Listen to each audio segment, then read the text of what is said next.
नमस्कार, स्वागत छ तपाईहरुको रिताज किचनमा। आज हामीले खसीको खुट्टाको सुपको रेसिपी लिएर आएका छौं। बाहिर एकदमै जाडो छ र यस्तो मौसममा खसीको खुट्टाको सुप खान एकदमै मजा आउँछ। खसीको खुट्टाको सुप बच्चादेखि बुढासम्म सबैलाई मन पर्छ र यो रेसिपी बनाउन पनि एकदमै सजिलो छ। तपाईहरुकै रिक्वेस्ट अनुसार हामीले एकपछि अर्को रेसिपी बनाउँदै गइरहेका छौं र तपाईहरुले हाम्रो च्यानललाई गरेको सपोर्टबाट पनि हामी निकै उत्साहित छौं। यदि तपाईले हाम्रो च्यानललाई सब्स्क्राइब गर्नुभएको छैन भने अवश्य गरिदिनु होला र भिडियो मन परेको खण्डमा कम्तिमा पनि एकजनासँग शेयर गरिदिनु होला। आउनुहोस् सुरु गरौँ आजको यो रेसिपी। आजको रेसिपी बनाउनलाई हामीले लिएका छौं 4 वटा खसीको खुट्टा। हामीले भिडियो बनाउनु पर्ने भएकोले सिंगै खुट्टा लिएर आएका थियौं, तर घरमा खुट्टालाई साना साना टुक्रामा काट्ने क्रममा हाम्रो 3 वटा चक्कु बिग्रियो, त्यसैले तपाईले पसलेलाई नै काट्न लगाउनु होला। आजको यो रेसिपी बनाउन हामीले लिएका छौं 2 वटा तेजपत्ता, 2 वटा सुक्खा खोर्सानी, सानो टुक्रा दालचिनी र थोरै कालो र हरियो सुकमेल। त्यसैगरी हामीले केही पाउडर मसला पनि प्रयोग गरेका छौं। जिरा पाउडर, धनिया पाउडर, गरम मसाला, खोर्सानी पाउडर, बेसार र नुन।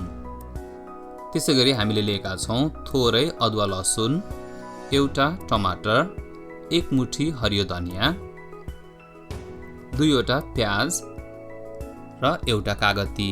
आउनुहोस् सुरु गरौँ आजको यो रेसिपी। हामीले एउटा प्रेसर कुकर लिएका छौं। खसीको खुट्टाको सुप प्रेसर कुकरमा नै पकाउनु पर्ने हुन्छ, किनकि खसीको खुट्टा गल्न धेरै टाइम लाग्छ। सबैभन्दा पहिला एउटा प्रेसर कुकरमा 3 ठुलो चम्चा तेल एड गरिदिनुस् र तेल राम्रोसँग तातिसकेपछि त्यसमा सबै होल मसलाहरू एड गरिदिनुस् र खास गरिकन खोर्सानीलाई सबैभन्दा अन्तिममा एड गर्नु होला, किनकि खोर्सानी एकदमै छिटो डढ्छ। मसलालाई 1 मिनेट जति फ्राई गर्नुस्। यसरी फ्राई गर्दा सबै फ्लेभर तेलमा आउँछ र एकदमै मग बास्ना आउँछ। अब यसमा प्याज एड गरिदिनुस् र प्याजलाई हामी हल्का लाइट ब्राउन हुन्जेलसम्म फ्राई गर्छौं। यसरी फ्राई गर्दा 2-3 मिनेट टाइम लाग्न सक्छ, तर हतार नगर्नु होला। प्याज राम्रोसँगले फ्राई भइसकेपछि मात्रै हामी यसमा खसीको खुट्टा एड गर्छौं। हाम्रो प्याज फ्राइड भइसकेको छ। अब यसमा खसीको खुट्टा हालिदिन्छौं। खसीको खुट्टालाई पनि 3-4 मिनेट राम्रोसँगले फ्राई गर्छौं। खसीको सुप बनाउने भएकोले यसलाई धेरै बेर फ्राई गर्न आवश्यक छैन।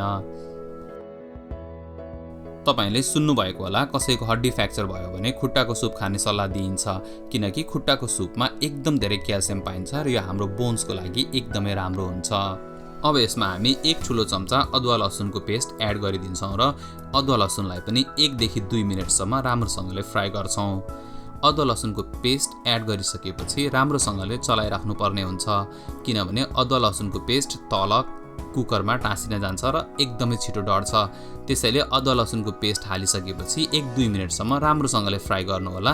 हाम्रो अदुवा लसुन फ्राई भइसकेको छ। अब हामी यसमा एउटा मसिनो गरी काटेको टमाटर एड गरिदिन्छौं र टमाटरलाई पनि 1-देखि 2 मिनेटसम्म राम्रोसँगले फ्राई गर्छौं। हामीले सुप बनाउने भएकोले गर्दा धेरै बेर फ्राई गर्न आवश्यक छैन, त्यसैले टमाटो अलिअलि गलेपछि त्यसमा हामी सबै अरु मसलाहरू एड गरिदिन्छौं। सबैभन्दा पहिला जिरा पाउडर, त्यसैगरी धनिया पाउडर, बेसार,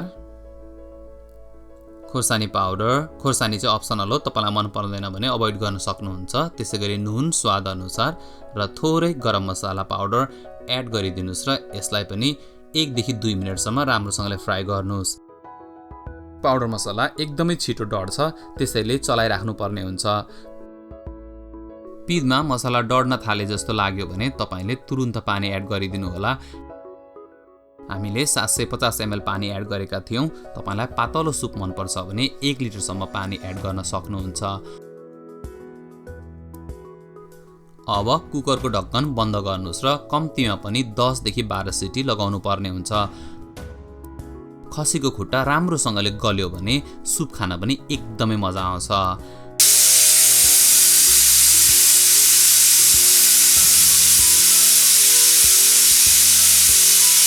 हाम्रो कुकरको अन्तिम सिटी पनि लागिसकेको छ। अब हामी प्रेसर कुकरलाई आफै ठन्डा हुन दिन्छौं। हाम्रो कुकर ठन्डा भइसकेको छ।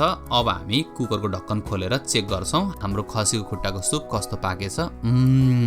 एकदमै मग बास्ना आएको छ। अब यसलाई हामी चेक गरौँ त। हेर्नुस् त मासु पनि एकदम मजाले गलिसकेको छ। अब तपाई यो खसीको खुट्टाको सुपलाई एउटा गहिरो सर्भिङ बलमा सर्भ गर्नुस् र तातो सुपको आनन्द लिनुस्। तपाई खसीको खुट्टाको सुपलाई चिउरा अथवा भुजासँग सर्भ गर्न सक्नुहुन्छ। थोरै हरियो धनिया पत्ता माथिबाट छरिदिनुस् र साथसाथै कागतीको रस पनि एड गरिदिनुस्। यसले एकदमै राम्रो स्वाद बढ्छ। हेर्नुस् त हेर्दैखेरि खाउँ लाग्ने खसीको खुट्टाको सुप तयार भइसकेको छ। तपाई पनि खसीको खुट्टाको सुप यसरी नै पकाउनुस् र पुरा फ्यामिली र फ्रेन्ड्स इन्जोय गर्नुस्। तपाईहरुलाई आजको यो भिडियो कस्तो लाग्यो? मन पर्यो भने लाइक, कमेन्ट र कम्तीमा पनि एकजनासँग शेयर गरिदिनु होला। साथै हाम्रो च्यानललाई सब्स्क्राइब गरेर हामीलाई सपोर्ट पनि गरिदिनु होला। नयाँ रेसिपी लिएर फेरि आउने छौं। आजलाई धेरै धेरै धन्यवाद।